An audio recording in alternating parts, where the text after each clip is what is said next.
Gunshyassassin and Brokenneckradio as well, doing a little collaboration tonight. And we're here at the Vogue Theatre once again. Last time I was here was in November with Black Label Society, and tonight it's just as good with Gojira, and I'm here with Joe Duplantier, rhythm guitarist and singer for them. How you doing, Joe? I'm doing good. How are you, man? Great, I'm really good. Great to meet you. First off, I just wanted to ask you, this will be the fourth show on the Canadian part of the tour so far? Yeah, I believe so. I don't count anymore. I don't know. Yeah, I know, there's so many. Oh, you mean on this tour? Yeah, on this tour. On this tour, yeah. I think it's the fifth show. Yeah. Fifth show, yeah. So you did Winnipeg and you did Saskatchewan? Oh yeah, sorry, we did Minneapolis first, yeah. and then Winnipeg, Saskatoon, and Calgary. Yes. Calgary a couple nights ago? Yep. Yeah, and then travel day yesterday. And exactly, yeah. You know everything. Well, of course, of course. Yeah, it takes a couple days to get from Calgary to here. So yeah, it takes a little while. But so I want to ask you about the new album. I'm gonna make sure I pronounce this right. Yeah. L'Enfant Sauvage. Very good. Awesome. Not even French. So that came out June last year, right? Yes. And just what kind of reaction are you guys getting for it? Well, very good. You know, it seems like people like it. You know, it's we worked really hard to make this record, and so we were in the state of mind like no matter if people like it or not, we're happy with it. You know, no doubt. But the reaction is really good. Yeah, for sure. It's your fifth studio album now. Yes. After Terra Candida and The Link and From Mars to Sirius and The Way of Flesh. And what do you think out of those 5 albums? I don't want to ask you maybe your favorite album, but just maybe the one you're most proud of. Maybe had the best time in the studio recording it. Well, I think I feel we're progressing. You know, just like on an individual point of view, I feel better and better in my life, which is a good thing. Absolutely. I'm not going down. Yeah, it's all going down. Exactly. Yeah. So the last album for me is the strongest and the happiest experience I've had in the studio, and the meaningfulest. Yeah. Lyric-wise and all that. Right. So I always say that my favorite album is the new one. Yeah. And it's true. Yeah. You know, I'm not promoting the album saying that. I'm just being honest. It's most fresh in your mind as well too. Also, yeah. Yeah. And you're working with Josh Wilbur on the album too. Yes.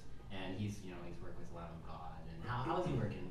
How is he to work with in the studio? It's great. I mean, I usually produce albums myself and with my bandmates. Just in your own recording studio? Yes. Yeah. Or we also collaborate, with Logan Mader on the previous album, for example. But I was still the producer. For the first time, it was like I was co-producer, and it takes a little while to adapt. Yeah. And at the end, it's like I think it's very interesting because there's like a ping pong game going on, like reflections and ideas are going back and forth. Yeah, because you're kind of bringing another voice into the whole thing, right? And yeah, but we really understood what we wanted, and that's good. Yeah, we had a couple of meetings before starting to work together, and when one of us is getting tired, the other one, brings energy, and so it's cool to work too. And you used to be on Prosthetic Records, if I'm not mistaken. Yes. And that's what you used to be on, and now you're on Roadrunner. Yeah. Is there any differences between the two labels or anything? Yeah, of course. Roadrunner is much bigger. Yeah, obviously. But I mean, like anything you've noticed where, I don't know, promotion-wise, it's obviously a bigger scale. Roadrunner is really strong to promote bands. That's the main thing. Yeah. And we were not on Prosthetic really. We were on Listenable Records in Europe. France, that's right. Yeah, there was a sub-license with Prosthetic, which makes it different. We were not in direct relation with Prosthetic. Right? But Roadrunner you are. Yes. Yeah. And they had it's a big platform, international platform. Absolutely. And it's a big difference with a small indie record company. For sure. It's not by definition it's not better, but you know, it's doing really good. No doubt. Yeah, because there's been so many different bands that sign with Roadrunner. You know, it's just the spectrum is way bigger in mind. I also want to ask you about Cavalier Conspiracy. Yep. And I've been hopefully doing my research enough for this, but what year was it? They brought you on as a bass player for Cavalier Conspiracy, and what time was that? Like about mid. It was in 2007. 2007. Okay. Yes. Yeah. And so Max and Igor, they brought you along. And yeah. What was that like, just to work with a guy like Max Cavalier? I'm sure you're a huge Sepultura fan, right? Oh yeah, big fan. Oh yes. yeah, we all are. I think. Yeah. Well, it was just. It's hard to talk about things. Yeah. You know, when it's so intense. You Yeah. know, I mean, Exactly. when you go through an experience like that, you know, you can say, well, it was awesome. But but it's it's hard to describe, right? It's as a fan, I don't just imagine that you're a fan of a band and all of a sudden you're with. All of a sudden you're in the band, you know, playing bass I can even imagine. you know, we jammed for a couple of hours to Sepultura songs just to get together. That must have been a treat. It was just incredible. You know, I was on another dimension, and I didn't really left that dimension. You know, I'm still there somehow. You know what I mean? Yeah. Awesome. Like I kind of upgraded. You know, with all these small experiences I had with this band and bigger ones also, big experiences like the Color Conspiracy thing. It's as if I would upgrade a little bit, you know, each time, and so I'm on a high right now. You know, because I'm upgrading. I feel I'm high. You know, I don't need drugs. It's all good. Don't need it. It's just your own high. Exactly. So on the tours that you've been on before, I know you've been on quite a few tours, but just any bands that are more than others that you just really enjoy touring with, you know. Yeah, I loved touring with Lamb of God. Yeah, you know? I was just gonna say Lamb. Yeah, Lamb of God was definitely a very big experience for us. It was our second tour in North America and the longest, you know. Yeah.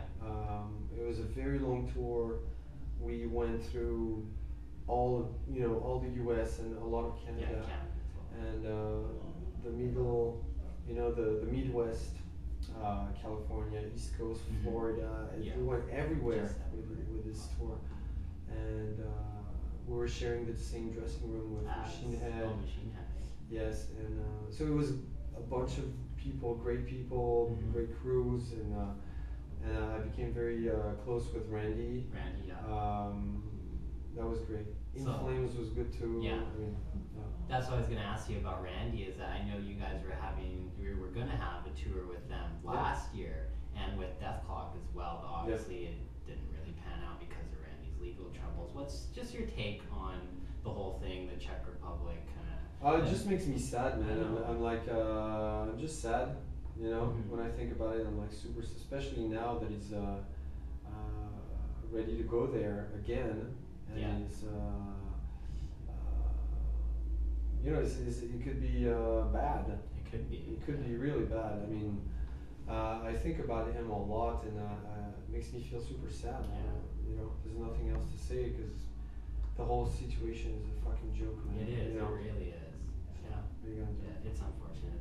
I know it's kind of a helpless feeling because, you know, I was so excited to have you guys come last year with Lamb and with Death Clock, and I was so, you know, we were going to go to the concert and have a great time, and you know, just didn't happen. Just didn't happen. It was unfortunate. And one last question I want to ask you. Your brother Mario, he's obviously the drummer, but how long have you been like working on music, playing guitar, and just kind of between you and him? How long has it been going since you were kids? You've been doing it, or? I had a band when I was in high school. He was too young at the time to be in a band. I mean, that's stupid. I mean, you can be in a band even if you're 3 days old. Exactly. But I mean, he was doing other stuff. He was really young. He was like 10, 11. You know, and I was already playing with my band in high school, and then.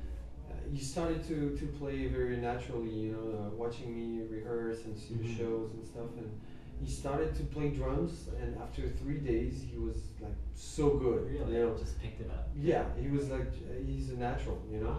So we started to jam together when he was 11, 12 years old already. And the age gap is how many years? 5 years. 5 years? Yeah. You know, so I was 17, he was 12. Yeah, he was That's 12. a big difference at this age. Now it's like the same. You know? Now it doesn't matter, but yeah, back then, something. obviously. So yeah, back then it was like, okay, I'm hanging out with my little brother. It kind of sucks, you know, but he's so good. Yeah. Fuck, you know. What can I do? Right? Exactly. So that's how we started, and we would play every night. So we were like obsessed, you know. Yeah. And he started to have his own band. I had my own band. We're jamming together. And one day we realized that a lot was happening between us musically, and then we just felt like you had to capitalize on it. Yeah, that's awesome. Yeah. Okay, that's about all I've got for now. I'm down in the catacombs of the Vogue Theatre. I think I went down about 5 flights of stairs to get here to see you. So signing out. That's from Gunshyassassin from Brokenneckradio, and signing out here from Vogue Theatre with Joe Duplantier.